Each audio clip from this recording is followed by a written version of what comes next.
গুলি নাই আমাদের আছে। আপনি কেন গুলি বললেন কেন? আপনি এটা কি বললেন যে গুলি করবেন? আমরা গুলি করবেন না। কেন গুলি করতে কেন গুলি করতে বলবো আপনি? কেন গুলি করতে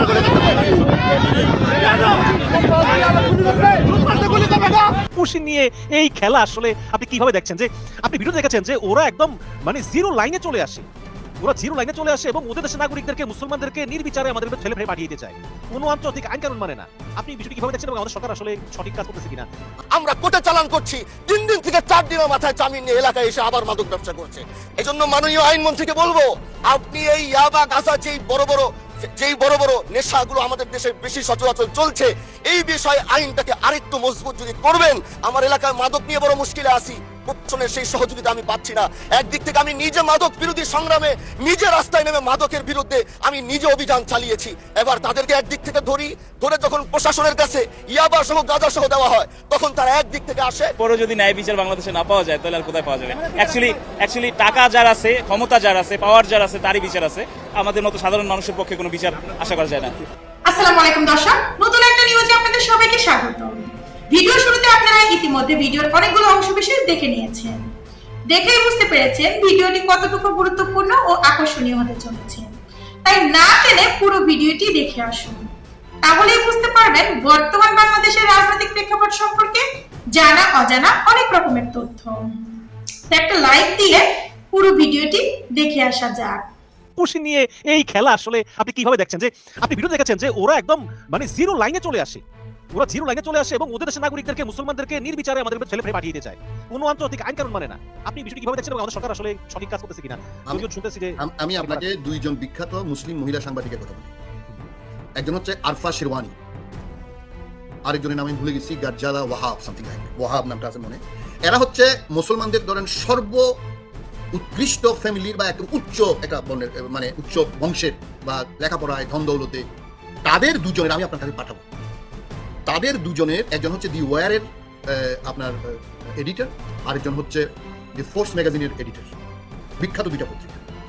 এই মিস ওয়াহাব এবং মিস শিরওয়ানি তারা বলছে যে আমি দিল্লিতে বের হওয়া আমার মতো, আমি শালীন পোশাক করি, আমি হিজাব করি না, মানে শিরওয়ানি একটা বলতেছে এটা, আমি নর্মালি সালোয়ার কামিজ পরে আমি বের হই, শুধুমাত্র আমার নাম মুসলমান বলে আমি এখন আমার জীবনের শঙ্কা যে কোনো সময় হতে পারে বলে আমি মনে করি। Forget about common Muslim people. আমি জানেন আমার কষ্ট লাগে, সব মানুষ, আমি হিন্দু মুসলমান বুদ্ধের সঙ্গে ভাগ করি। আমি একবার বোম্বে গেছিলাম।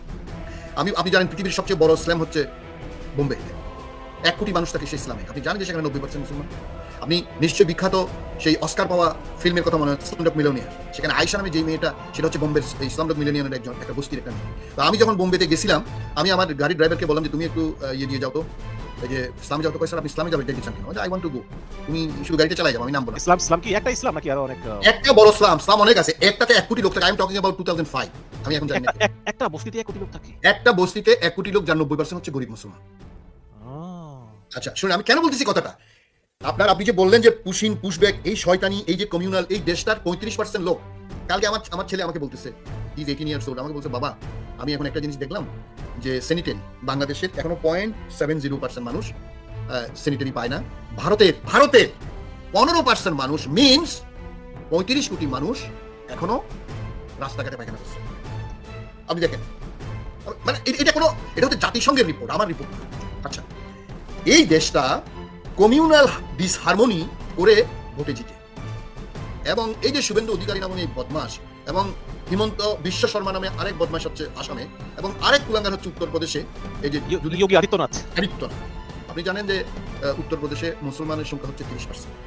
আপনি জানেন সেখানে, আমি কিন্তু এগুলো সব আমার কথা না, এগুলো আমি ভারতীয় মিডিয়ার কথা বলি। আমি বাংলাদেশের মিডিয়া হইলে বলবো যে আমি আপনাকে নাম ধরে বলতে পারি, the war, force magazine, Aniket Chattopadhyay, Kolkata TV, এদের রিপোর্ট আমি প্রতিটা ডকুমেন্ট আপনাকে দিতে পারবো যে কিভাবে ভারত একটা দেশ, এটা ডিসইন্টিগ্রেট হবে। ওবামার কথা এটা সত্য হবে, কারণ আপনি যদি মানুষকে এইভাবে নির্যাতন করেন, এইভাবে আজকাল এই যুগে 2026 সালের এই যুগে যদি আপনি মানে মুসলমানদেরকে এইভাবে ট্রিট করেন, খ্রিস্টানদেরকে, দলিতদেরকে এবং লো কাস্ট হিন্দুদেরকে, আপনি কাউকে বাদ নাই, এরা কোনো মানুষ মনে করে। এই যে শুভেন্দু অধিকারীর মতো একটা রাজ্যের, পশ্চিমবঙ্গের সে এখন মুখ্যমন্ত্রী হয়েছে, যেভাবে হয়েছে 91 লাখ মুসলমানের ভোটার বাদ দিয়ে আপনার করছে, এগুলো তো অনেক ইতিহাস, এগুলো তাদের আভ্যন্তরীণ ব্যাপার। কিন্তু এই যে আমাদের সাথে সম্পর্ক, যে কথাটা বলতে গিয়ে আমরা একটা কথা বলতেছি, এই ভারত আসলে কি চায়? ভারত কি চায়? Who you are? তোমার সাথে আমার সম্পর্ক কি? তোমার সাথে আমার সম্পর্ক হচ্ছে তুমি আমার নেইবার, তোমার স্বার্থ তুমি দেখবো, আমার স্বার্থ আমি দেখবো। যদি আমাদের সাথে স্বার্থের দ্বন্দ্ব হয়, আমরা বসবো, কথা বলবো। আজকে আমার সীমান্তে একটা লোক মারা যাবে কেন? তুমি কে আমার মানুষকে গুলি করার? পৃথিবীর কোন সীমান্তে মানুষ গুলি করে হত্যা করে? বর্বর, অসভ্য, বেয়াদব, দাম্ভিক এই কমিউনাল বদমাইশ ছাড়া কেউ এগুলো করে? আমাদের বিজিবিকে, বিডিআর আবার নাম পরিবর্তন, আমি বিজিবি বলতেই চাই, বিজিবি নামটাই আমার মুখে আমার ভালো লাগে না। আমাদের বিডিআর, আমি বলবো আমার একটা লোক মারলে পাল্টা গুলি চালাইতে হবে। এখন আমাদের বিডিআর এখন অবস্থান নিচ্ছে কি কারণে? মুসলমানদেরকে পুশিং করবা? ঠিক আছে, আসাম, ত্রিপুরা দিয়ে দাও আমাদেরকে, মুসলমান 25 কোটি মুসলমানদেরকে আমাদেরকে দিয়ে দাও, আমরা মুসলমানদেরকে নিয়ে আসবো। কি কারণে? আপনি জানেন আসামের, আপনার বাড়ি তো সিলেট, আপনার সিলেটের পাশে 40% মুসলমান, একজন সংসদ সদস্য, বিধায়ক নাই। বিজেপির সারা ভারতবর্ষে যেখানে 15% বলা হচ্ছে মুসলমান বা 25 কোটি মুসলমান, একজন সংসদ সদস্য মানে লোকসভার সদস্য এই বিজেপির নাই। কেন? এটা কি রে ভাই? সেদিন ওই যে সুচন্দ্রিমা পাল, ওই আপনার কলকাতা টিভি, সেটা হিসাব দিল, ভারতের একজন বিচারপতি মুসলমান নাই। ভারতের 100 কতজন সচিবের মধ্যে 2 জন নাকি সচিব আছে। ভারতের কোনো লেভেল মানে ব্রিগেডিয়ার লেভেলের উপরে কোনো নাই। বিজেপির মন্ত্রিসভায়, লোকসভায় কোনো নাই। বিজেপির রাজ্যসভায় একজন মুসলমান নাই। মানে একটা হিসাব দিয়ে আমি দেখে বুঝে গেলাম যে ভারত আসলে কোথায় যাচ্ছে। এই যে আপনি বলতেছেন তারা আমাদেরকে মনে করে আমরা মানে কি বলবো বিহার, আমি একটা ইয়ে করছিলাম যে ভারতের বিহার হচ্ছে ওয়ান অফ দ্য মোস্ট পিছিয়ে পড়া রাজ্য। তারা মনে করে আমরা ভারতের বিহারের মতো একটা জঙ্গলি অশিক্ষিত দেশ, কিন্তু তারা জানে না যে তাদের 35 কোটি মানুষ এখন রাস্তাঘাটে পায়খানা করে। এই জন্য অমর্ত্য সেন তার বিখ্যাত বই এই পভার্টি অ্যান্ড ফেমিন, এটার বাংলাও আছে, দারিদ্র এবং ফেমিনের বাংলা কি? দুর্ভিক্ষ। এই বইতে উনি লিখছে, প্লিজ আমার দর্শক যারা শুনছেন আপনারা পড়তে পারেন, আমাদের বাংলাদেশের ঢাকার যে অধিবাসী অমর্ত্য সেন, নোবেল পুরস্কার বিজয়ী, উনি বলছেন যে তোমরা রকেট না বানাইয়া আগে টয়লেট বানাও, তোমার মানুষগুলোকে আগে ভালো টয়লেট। আমি তো শুনছি যে যদি বাংলাদেশ ভারতের অঙ্গরাজ্য হতো তাহলে এটা হতো ভারতের সবচেয়ে ধনী রাজ্য, যেটা শুধু নাকি মহারাষ্ট্রের সঙ্গে তুলনা করা যেত, আর বাকি সবই না, আমরা তো মিশন ভাই, এটা তো কোনো গল্প না। আমরা ছিলাম পৃথিবীর সবচেয়ে ধনী দেশ বাংলা। আপনি জানেন নবাব সিরাজউদ্দৌলাকে স্বাধীন নবাব কেন বলা হতো? মোগল সম্রাট বলছে তুমি আমাকে এত টাকা দাও, আলিবর্দী খান, মুর্শিদ কুলি খান থেকে শুরু করে যে বাংলা শত শত বছর ধরে সবচেয়ে ধনী প্রভিন্স ছিল আপনার মোগলদের থেকে, সুলতানদের আমল থেকে। কেন? সুজলা সুফলা শস্য শ্যামলা আসছে, তখন তো শস্য ছাড়া আর কিছু ছিল না। এই দেশটা তো সবচেয়ে উৎকৃষ্ট দেশ ছিল। আপনি জানেন এই যে এখন বিল গেটস, ইলন মাস্কের কথা বলা হয় না, হায়দ্রাবাদের নিজাম 150 বছর ধরে পৃথিবীর রিচেস্ট পার্সন ছিল। 62 সালে যখন চীনের সাথে যুদ্ধ হয় কত টন স্বর্ণ দিছে আপনি জানেন? হায়দ্রাবাদের নিজাম 65 টন। তো হায়দ্রাবাদের নিজাম ছিল 150 বছরের richest person in the whole world. এবং সম্রাট আওরঙ্গজেবের আমলে থেকে শুরু করে ব্রিটিশরা যতদিন পর্যন্ত অকুপাই করে নাই ততদিন গোটা পৃথিবীর 25% জিডিপি ছিল ভারতের, এবং সেখানে সবচেয়ে বেশি জিডিপি প্রোভাইড করছে বাংলা, বেঙ্গল। আমরা তো গর্ব করতেই পারি। এবং আজকে ভারতের জিডিপি ওয়ার্ল্ডে কত জানেন? 2% না। এই যে মুসলমানদেরকে এরকম করে, মুসলমানরা ভারতের থেকে 1 টাকা মোগলরা নিয়ে গেছে, 1 টাকা নিয়ে যায় নাই, সব ভারতবর্ষে ইনভেস্ট করছে। 25%। এগুলো তো কোনো আমার গল্প না, এটা শশী থারুর, আপনি জানেন শশী থারুর ভারতের একজন, অত্যন্ত আমি পছন্দ করি তার বক্তৃতা, আমি শুনি। অক্সফোর্ড বিশ্ববিদ্যালয়ের বক্তৃতায় ব্রিটিশদেরকে আক্রমণ করতে গিয়ে উনি বলেছিলেন যে দেখো তোমরা যদি আমাদের টাকা ফেরত দিতে চাও, ব্রিটেন বিক্রি করেও দিতে পারবে না, তবে আমি চাই তোমরা প্রতি বছর 1 পাউন্ড মানে আমাদেরকে ফেরত দাও, 1 পাউন্ড করে ফেরত দাও, যে আমাদের থেকে তোমরা চুরি করে আনছিলে। তো এখানকার মেজর টাকা উনি ওখানে বলছে ঢাকার মুসলিম এবং মুর্শিদাবাদের মুসলিম যে আপনার ব্রিটেনে পাচার করা হইতো, সেগুলোর মূল্য মানে অমূল্য সম্পদ আমাদের, এবং তাদের হাত কেটে দেওয়া হইতো যারা আর বানাইতে না পারে। তো এই যে আপনাকে যে কথাগুলো বললাম, আমরা richest in the whole world, এবং পুরো ভারত মানে আজকের বাংলাদেশ, পাকিস্তান, ভারত মিলে 25% জিডিপি ছিল পুরো ওয়ার্ল্ডের। সেই ভারত এই যে স্বাধীনতার পরে তারা এখনো 2% জিডিপি ওয়ার্ল্ডের করতে পারে নাই। তাদের লজ্জা হওয়া উচিত। এই মুসলমান শাসকদের, মোগল এবং সুলতান নবাবদের সালাম করে তাদের থেকে শেখা উচিত। আজকে তারা ড্রেস পরে, তারা যে খায়, তারা যে চলে, তাদের যে আচরণ, সবকিছু মুসলমান। আমরা নির্বাচন আগে শুনেছি, মানে অনেকে বলেছে যেটা আমি বিশ্বাস করি গুজব, যে তারেক রহমান নাকি ভারতের 3টা শর্ত মাইনা ক্ষমতায় আসছে। অনেকে বলছে, আপনি শুনছেন নিশ্চয়ই। আচ্ছা, এখন ক্ষমতায় আসার পরে ভারতের যে হাই কমিশনার তারা বলেছেন যে বাংলাদেশের সঙ্গে সম্পর্ক আস্তে আস্তে স্বাভাবিক হবে, আস্তে আস্তে ভিসা দেওয়া হবে, আস্তে আস্তে চিকিৎসা ভিসা, বিভিন্ন ভিসা দেওয়া হবে, জোরদার করা হবে। কিন্তু এখন পর্যন্ত আমরা কিছুই দেখিনি। উপরন্তু আমরা দেখলাম যে তিস্তা প্রকল্প চীনকে দিয়ে করাচ্ছে। জামাত ইসলাম, এনসিপি, বিএনপির ধাপে ধাপে প্রতিনিধি দল চীনে আছে। আগামীকালকে মনে হয় স্পিকার যাবে। চীনে প্রতিনিধি দল যাচ্ছেই। এবং আজকের খবর হচ্ছে যে আপনার এই যে দেখেন আপনি, 1 দশক পরে আলোর মুখ দেখছে চীনা ইকোনমিক এরিয়া। এটা কিন্তু ভারতের আপত্তির কারণে বন্ধ ছিল। চীনকে চট্টগ্রামের মিরাসরাইতে বিশাল এলাকা দেওয়া হবে। সেখানে চীন তাদের ইকোনমিক যে জোন সেটা স্থাপন করবে, ওই যে ব্যবসার মতো, এক্সপো প্রসেসিং জোনের মতো। হাকান ফিদান আসলো গত পরশুদিন, আপনি দেখলেন যে তাকে কিভাবে মানে রাজকীয় সম্মান দেওয়া হলো। মানে মন্ত্রীরা সবাই গেল, এনসিপি গেল, জামাত গেল, সবাই গেল। এটা নিশ্চয়ই ভারত অবশ্যই ভালো চোখে দেখে না, কারণ যেহেতু অপারেশন সিন্দুরে তুরস্ক সরাসরি হেল্প মানে সমর্থন করেছে পাকিস্তানকে। সব মিলিয়ে আপনার কাছে এখন কি মনে হয় যে হঠাৎ করে তারেক রহমানের এই যে ভারত থেকে আস্তে দূরে সরে যাওয়া, এটা কি আসলে তারেক রহমান বুঝতে পারছে যে আমরা আমাদের পক্ষে আওয়ামী লীগও হওয়া সম্ভব না, আর ভারতের মনও হওয়া সম্ভব না, কাছেই চেষ্টা না করে আমরা একটু অন্যদিকে ঘুরি, নাকি তারেক রহমান কিছুই করতেছে না, সব খলিলুর রহমানই করতেছে, কারণ খলিলুর রহমান তো এখন বিশ্ব নেতা হয়ে গেছে? না, ধন্যবাদ। খুব সুন্দর কথা বলছেন। প্রথমেই আপনি যে কথাটা বললেন, এগুলো ছিল রিউমার। আপনার সাথে আমি সম্পূর্ণ একমত। এগুলো হচ্ছে দুর্মুখ। যারা তারেক রহমানের বিরুদ্ধে ছিল তারা এসব কথা বলছে। আপনি ফান্ডামেন্টালি আমি একটা কথা বলি, আমি anti India, anti Pakistan, anti Jamaat, anti কি বলে আপনার আমেরিকা, এন্টি চায়না, কোনো কথা। আমি প্রো বাংলাদেশী। আমার দেশের স্বার্থে যেটা হবে সেটা আমি করব। তারেক রহমান সাহেব একটা বুদ্ধিমান মানুষ। উনি কথা কম বলেন, কাজ বেশি করেন। আপনি তিস্তার কথা বললেন। তিস্তা থেকে 4 থেকে 5 গুণ বড় প্রকল্প হচ্ছে পদ্মা ব্যারেজ। আপনি চিন্তা করতে পারেন 1960 সালের পরে যেটা নিয়ে আইয়ুব খান শুরু করছিল, এত বছর পর পর্যন্ত সেটা নিয়ে কোনো কথা নাই। আমি জানতে পারছি পার্সোনালি, তারেক রহমান সাহেব বিফোর ডিক্লেয়ারিং পদ্মা ব্যারেজ উনি অনেক বড় বড় দেশি বিদেশি এক্সপার্ট নিয়ে কথা বলেছেন। এটার পজিটিভ নেগেটিভ, ফারাক্কাবাদের চুক্তি, আপনি যে ফারাক্কার যে চুক্তি, পানি সম্পদ চুক্তি যেটা করছে হাসিনা, সেটা ডিসেম্বরে শেষ হচ্ছে।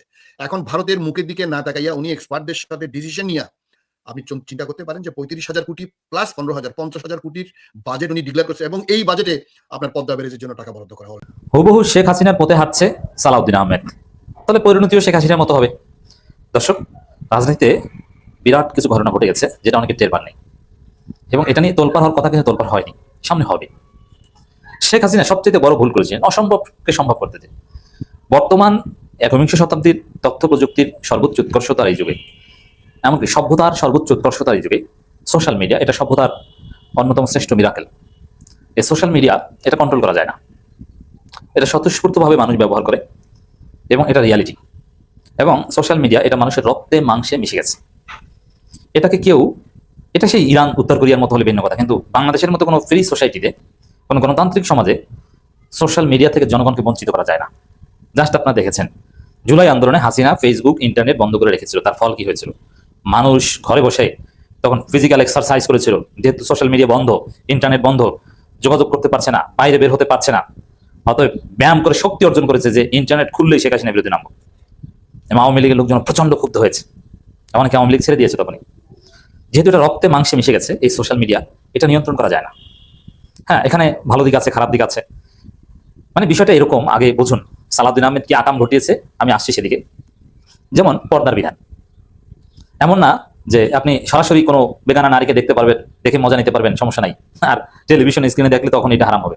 আমাদের দেশের এক সাইড হুজুরদের ফটো এরকম, যে এমনিতে নারীদের সে হুজুরও দেখে, রাস্তাঘাটে, বাসে, ট্রেনে, বিমানে, সমস্যা নেই, সে কথা বলে হুজুরের কাছ থেকে, সেই বেগানা নারীর কাছ থেকে পণ্য কিনে, বেগানা নারী আর হোস্টেজ, তাকে দেখে কোনো সমস্যা নেই, ওটার বিরুদ্ধে ফটো নেই।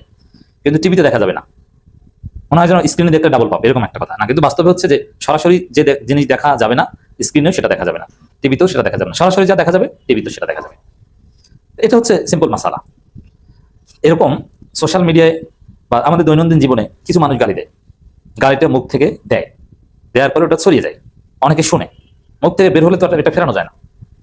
এরকম আবার কাউকে কেউ মেরে ফেলে, কাউকে একটা আঘাত করে ফেলে, এটা দৈনন্দিন জীবনে একটা বাস্তবতা। আঘাতটা করে ফেলে তো সেটা ফেরানো যায় না।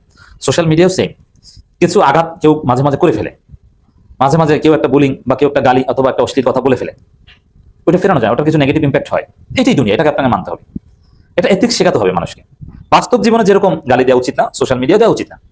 বাস্তব জীবনে একটা নিয়ন্ত্রণের কোনো খবর নাই, বাস্তব জীবনে আপনি নিয়ন্ত্রণ করতে পারছেন না, ওইটা মেনে নেন। বাস্তব জীবনে বিএনপির সন্ত্রাসীরা যে পরিমাণ এফটিজিং করে, মানুষকে ডিস্টার্ব করে, মানুষকে হুমকি নামকি দেয়, ওইটা নিয়ে আপনার কনসার্ন নাই। আপনি ফেসবুকের বা সোশ্যাল মিডিয়ার কিছু গালাগালি বা বুলিং, কিছু অসৎ লোক যেটা করে, আপনি সেটা নিয়ন্ত্রণ করতে আপনার মাথা খারাপ হয়ে গেছে, সেটা নিয়ন্ত্রণ করতে যাচ্ছেন। এটা সালাউদ্দিন আহমেদ করতে যাচ্ছে। সালাউদ্দিন আহমেদ বলছেন ফেসবুকের বিরুদ্ধে ব্যবস্থা নেওয়ার বিধান আইনে নেই, তবে যাতে ফেসবুক বা মেটার বিরুদ্ধে ব্যবস্থা নেওয়া যায়, কোনো কন্টেন্ট সরাতে নির্দিষ্ট সময়ের মধ্যে সরাতে বাধ্য করা যায়, আমরা এই বিষয়ে আইন করবো।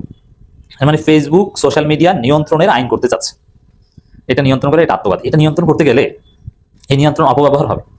আপনি কি নিয়ন্ত্রণ করবেন? আপনি তো নিয়ন্ত্রণ করবেন আপনার বিরুদ্ধে যে রাজনৈতিক সমালোচনা, সেটা আপনার বিরুদ্ধে সমালোচনা হলে সেই কন্টেন্ট আপনি সরিয়ে দিতে বলবেন, আপনি সেই আইডির বিরুদ্ধে ব্যবস্থা নিতে বলবেন, আপনি তো করবেন এগুলো নিয়ন্ত্রণের নামে। আপনার উদ্দেশ্য তো এটা। বাস্তব কথা হচ্ছে এগুলো নিয়ন্ত্রণ করা যায় না। দুনিয়ার বাস্তব জীবনে যেরকম কিছু আন্দোলন হয়, কেউ কিছু খারাপ কথা বলে, কিছু অঘটন ঘটিয়ে ফেলে, এখানে এরকম হতে পারে অ্যাক্সিডেন্ট, বাট উচিত না, কিন্তু নিয়ন্ত্রণ করা যায় না। আর ফেসবুক, ইউটিউব বা এগুলোর একটা নিজস্ব অ্যালগরিদম আছে। এখানে আপনি রাষ্ট্র হিসাবে কি উত্তর কোরিয়া হতে চান? সারা পৃথিবীতে ফেসবুকের যে নিয়ম যারা ইউরোপে চলে তাদের কিছু আসে যায় না, আর আপনার সমস্যাটা কি? আপনি আপনার জনগণকে এথিক্স শিখান, ফেসবুকের প্রতি আপনার এত ক্ষোভ কেন? এই ক্ষোভ দেখাতে যে হাসিনা ফেসবুকের বিরুদ্ধে বলতে যেহেতু হাসিনা পতন হয়েছে, এবং এই ফেসবুক নিয়ন্ত্রণের চেষ্টা করেছিল হাসিনা, বারবার চেষ্টা করেছিল, সাইবার সিকিউরিটি আইন অমুক তমুক, অনলাইনে জনগণের মতামত নিয়ন্ত্রণের জন্য কি ভয়াবহ নিপীড়নমূলক আইন চানা করেছিল হাসিনা। আপনি তো সেই হাসিনার পথে হাঁটছেন। এখানে ফেসবুকের কথাই যদি বলি, ইউটিউবের কথা বাদ দিই, ফেসবুকের একটা নিজস্ব কমিউনিটি স্ট্যান্ডার্ড রয়েছে যেটা অত্যন্ত স্মার্ট এবং যথেষ্ট রুচিশীল এবং সভ্য। ফেসবুকের কমিউনিটি স্ট্যান্ডার্ড অনুযায়ী আপনি খারাপ কিছু করতে দর্শক, এতক্ষণ ধৈর্য সহকারে ভিডিওটি দেখার জন্য আপনাদেরকে সবাইকে ধন্যবাদ। আর ভিডিওটি দেখে আপনারা কি জানলেন, বুঝলেন, অবশ্যই আপনাদের মূল্যবান মতামত আমাদের কমেন্ট বক্সে জানাবেন। আর আমাদের চ্যানেলে নতুন হয়ে থাকলে চ্যানেলটি অবশ্যই সাবস্ক্রাইব করবেন। আর ইতিমধ্যে যারা সাবস্ক্রাইব করেছেন তারা ভিডিওটি শেয়ার করে অন্যদেরকে দেখার সুযোগ করে দিবেন। এরকম নিত্য নতুন গরম গরম নিউজ পেতে আমাদের চ্যানেলের সাথে যুক্ত থাকুন। আজকে কথা না বাড়িয়ে বিদায় নিচ্ছি, দেখা হবে নতুন কোনো নিউজ নিয়ে। ততক্ষণ পর্যন্ত আমাদের বিডি নিউজ ভিশনের সাথেই থাকুন। আল্লাহ হাফেজ।